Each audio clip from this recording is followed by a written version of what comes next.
Hello and welcome back to my craft room. This is actually part one of a mammoth flip through of some of my old art journals and things from where I've been doing online art classes. The idea is to kind of inspire myself to get back into following some of the classes that I didn't finish from last year, because I did 3 different online art courses. So I've already gone through 3 books, decided I've been waffling on for long enough. I've got 2 more to show you, so this is part 2.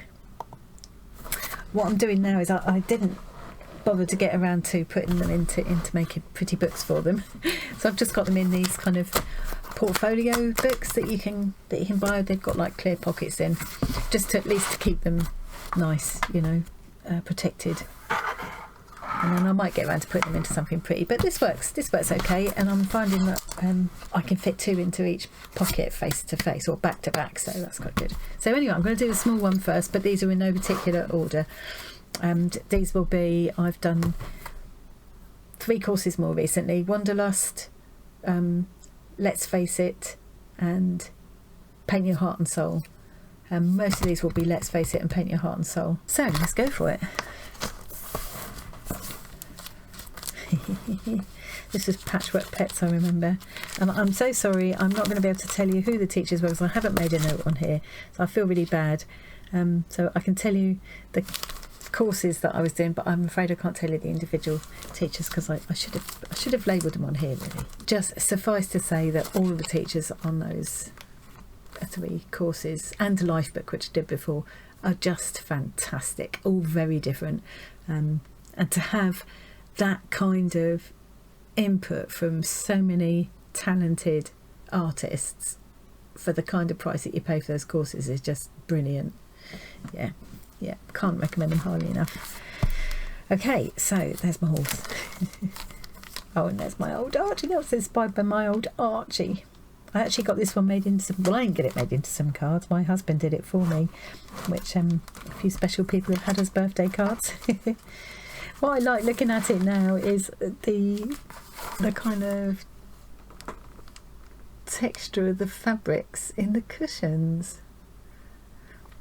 They look really sort of velvety and things, yeah.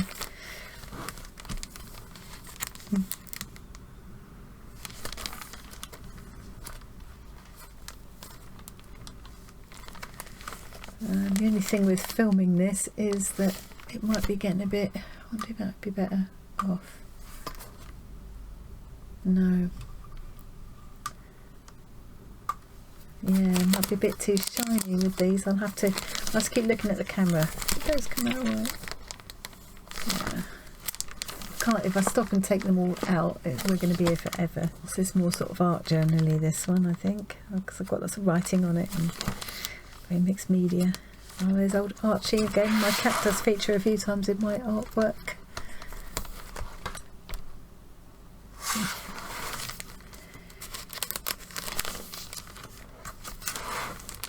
This is one of my many meant to be a fierce woman turned out kind of sulky and disappointed. I can't seem to shake that off. That's an amazing stencil. I had I did that one with. Oh, that's my brother Ivan.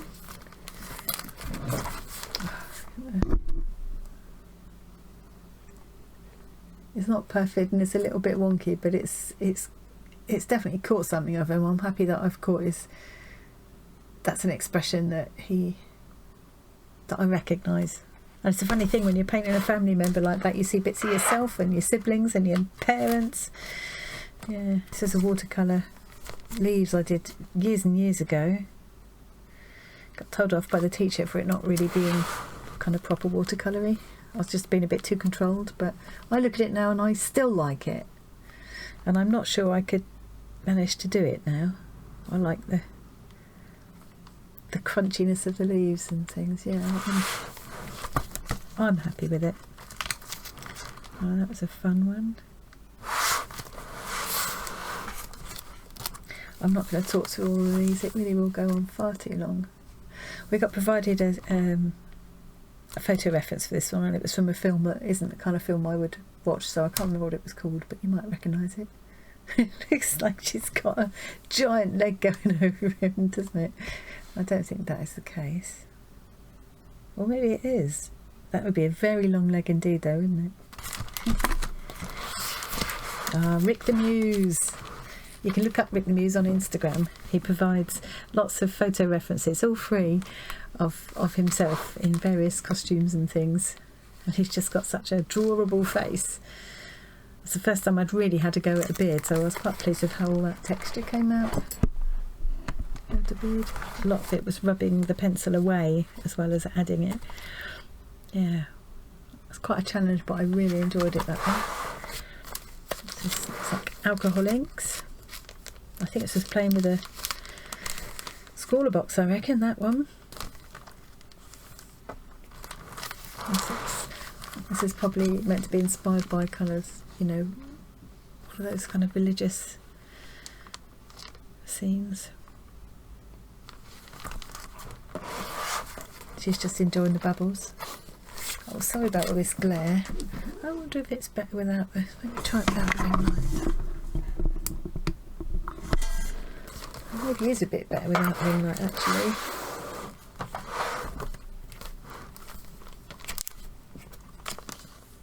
That's my niece's dog. First time I'd really made an effort to draw a dog properly. What I was surprised about was it's a black dog, but I didn't really use any black in there. Sort of Payne's grey, blue, browns.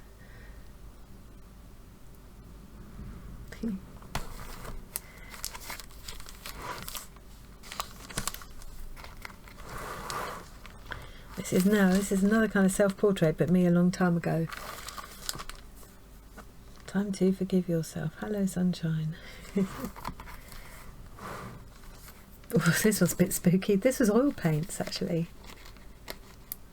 Water-soluble oil paint. It sounds like contradiction in terms, but it is a thing. Yeah, it looks like a statue, doesn't it? A spooky statue. Oh, this is being inspired by a book cover illustration. Nancy Drew. I think it was gouache I used for that one. It was an interesting exercise in angle and lighting and things. Yeah. So all these very different styles, it's because they've all been inspired by very different artists on some of these classes. I still put my own spin on each one, but it very much reflects the fact that I'm learning from lots of different artists for lots of different styles. I think this was the beginning of the 30. I was supposed to be doing 30 women, doing portraits of 30 women in 30 days, and I just fell by the wayside really quickly. That's Frida Kahlo as a young girl. They were all artists. These are all artists, these ones. Now I've forgotten her name, but she's famous for her green eyes. She's not, she was just random. Yeah, Frida Kahlo as a small girl. Quite like the style in that one. Oh, it's a bit like Greta Garbo, doesn't it? But it's not. I think that might have been Georgia O'Keeffe.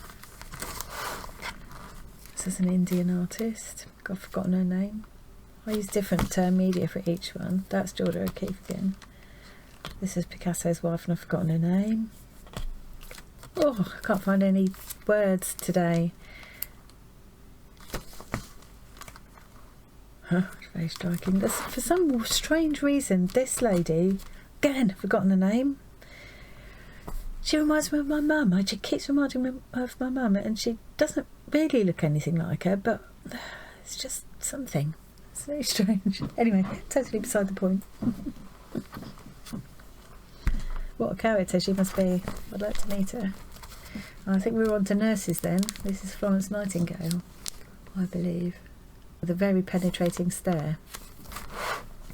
I think I was trying to capture here, I was trying to do, sort of add more colour as it went on, sort of go from a pencil sketch into more pastels and things. You can see you can't really see it too well on there actually, but see it better in real life. And I've sort of smudged away and stuff, tried to get a sense of movement. Yeah, very, very much experimenting there. Oh yeah, more of the same here. I've tried to... oh, this really isn't ideal for showing them. I just haven't got time to take them all out though. I think I was using pan pastels there. Just experimenting with smudging that colour away to show some kind of movement, and so it wouldn't be so sort of static. Quite like this one, with the beautiful flowers and the fragile kind of feminine feeling there, and then the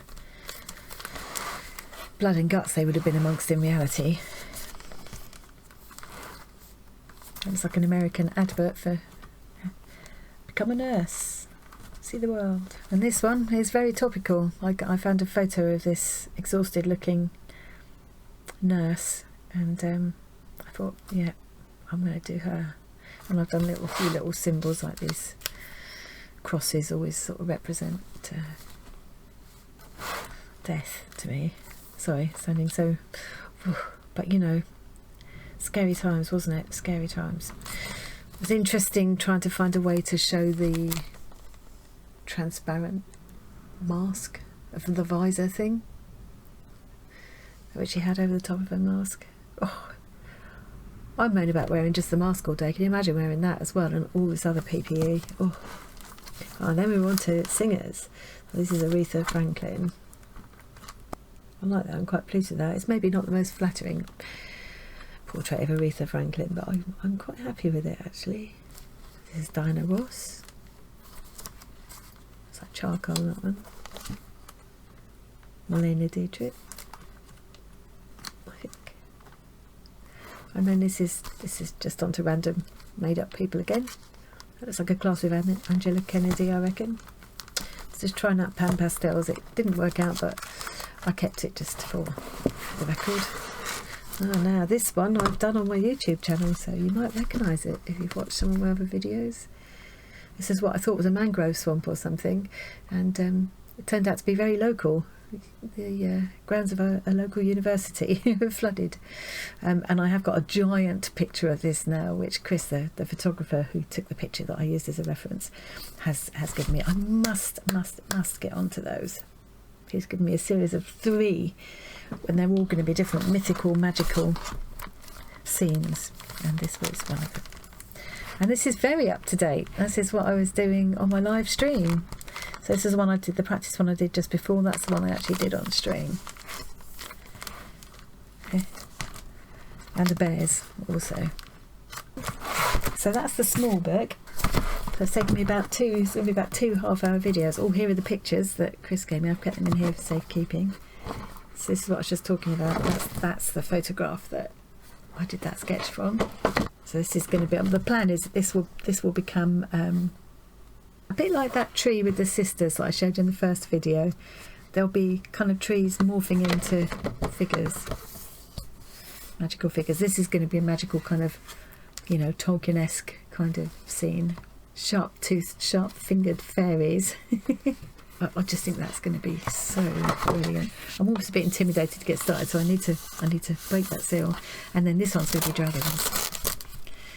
And these are all local scenes, but he's made them look so mythical and magical. Yeah, beautiful photos. Right, this was doing kind of ball jointed mannequin people.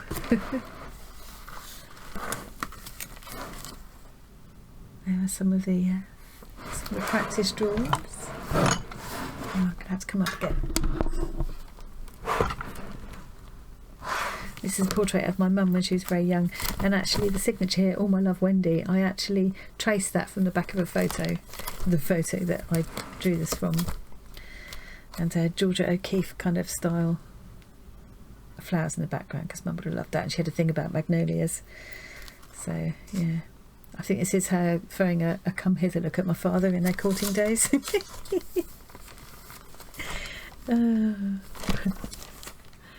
Oh, and this is me and my sister a while back, about to set off from the cottage that we lived in at the time. It didn't have all of those, I was taking very huge liberties. But yeah, I think it has kind of, although it's not, you know, it's certainly not an accurate portrait of me, but it has kind of captured us, and I do think it's a better portrait of my sister actually. I like that. I do like it, and it brings back a very happy day to me. She looks a bit hacked off, doesn't she? Now this was from a free class. Oh, I can't remember anybody's name. I can't. It's such a long time ago. So many free classes as well that you can get. Yeah.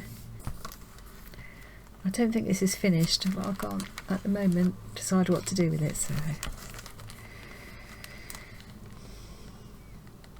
I love all the patterning in this one. I don't even know how I did that now. You see, this is what I should make notes of what I did now I did it.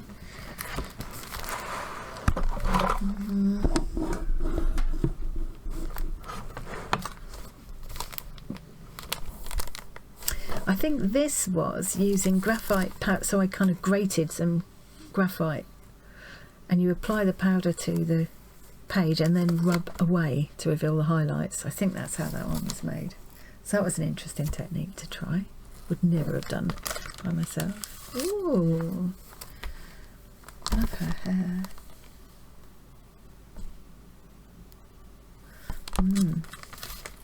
So it's like a lally mill, I reckon.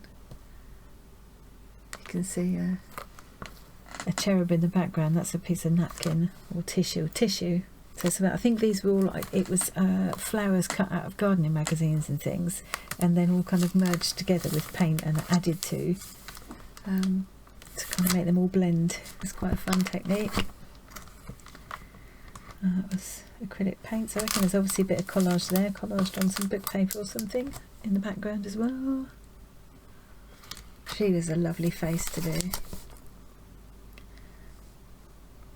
And things like, you know, the fabric. I love doing the fabric and the earrings as well. Yeah. Oh, I can't remember what the prompt or anything was for this one. I did enjoy it. I'm hoping they look kind of like they're peaceful and sleeping, not dead. There's some little metallic flakes in there as well. Oh, it is picking it up really nicely just there. Yeah. Sort of going with the shoal of fishes, which I quite... Oh, here's the collage I was talking about just now. It might have been in the first video. Yes, it might have been in the first... I don't know now. But yeah, this is the collage that I ended up doing. So this is all kinds of paper and card and things on here. And this is this little Japanese girl just releasing the paper cranes. Yeah. God, I just can't imagine how that devastation must have felt when you've got kids as well. Whoa. So here's the, I think in the first video I showed the kind of an earlier version, if you like, of this, because it's a picture I've had in my head for a while with somebody's head dissolving away into butterflies, and this was a more recent version of it. Pot full of wishes. This was my second oil painting with water soluble oils. They are lovely to use, a lot easier to use than normal oils. Got a horrible feeling that it's sticking. No.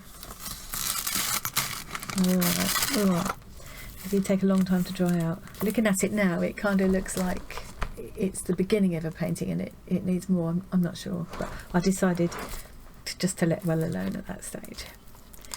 I can't remember the name of the lady who this class was with, but what I loved about it was the fact that she said, everybody's afraid of doing hands, so just make them huge, make a thing of them. And I loved that. I found that so liberating. Look how huge these hands are.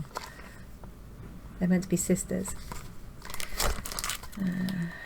This is a very dear bloggy friend who sadly passed away last year. I tried to capture her in a portrait, and what I would have loved to have done is to make a good portrait and send a copy to her husband, but it just hasn't quite caught her, and so I've kept it because I loved the colours and things, and I just wanted to remember working on it. I liked some of parts of how it turned out, but it just hasn't captured her, and I just don't feel confident to send it to him, so I've kept it anyway.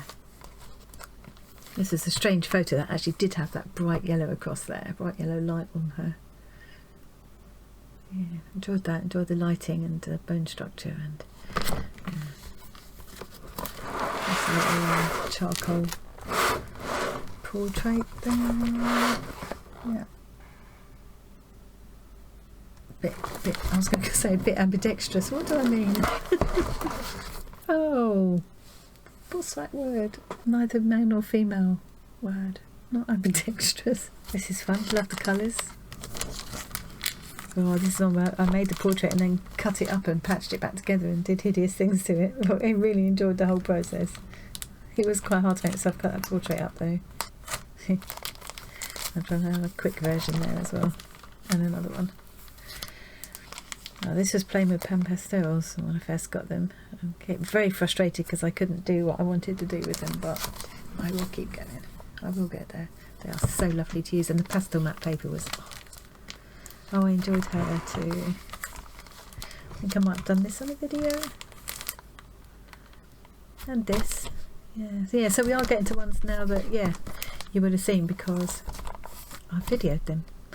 These later ones. Oh, that was a Squaller challenge, and so was this. Oh, last one. So this is actually done in textiles. The hair I've made, it was supposed to be a self-portrait. It was for the knitting and stitching show because we all couldn't go the year before last. We were invited to make a textile self-portrait.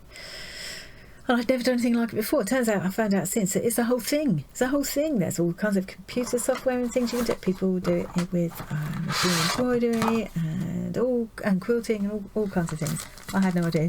So I just quickly sketched the outline, looking at a photo on a piece of paper, and then I just freehand cut bits of fabric for where I wanted the shading to go, and then overlaid the whole thing with some fine dress net just to sort of blend it together, the shading, and then went in finally over the top with extra stitching to add the texture and bits of detail and things like the glasses. I think the bit I'm the most happy with is the eyes. I think the eyes, considering it's just stitching, there's no pencil there or anything. Yeah, that worked out flukily well. And the hair was made from bits that have fallen out of my old rag rug. When this photo was taken, that's about the length my hair was, and probably about the right texture too. Okay, that is me done. So yeah, I hope you enjoyed that. Again, it's slightly cringy for me to share that with the world, but it has made me think. Yeah, I need to get back in and catch up on those classes that I missed last year, because you just learn such a lot. You have so much fun, and then I think once I've worked through all the classes, then I'll just start working completely just on my own stuff and start trying to develop my own style, which I think is something I haven't really done yet, because I've just sort of picked and chosen a random selection of things like a magpie, really, that just I need to settle on. No, I don't. Why do I need to settle on anything? Why can't I do all the things? Anyway, I got to stop waffling and stop. I hope you enjoyed this little peek, and I will see you again really soon. Thanks for watching.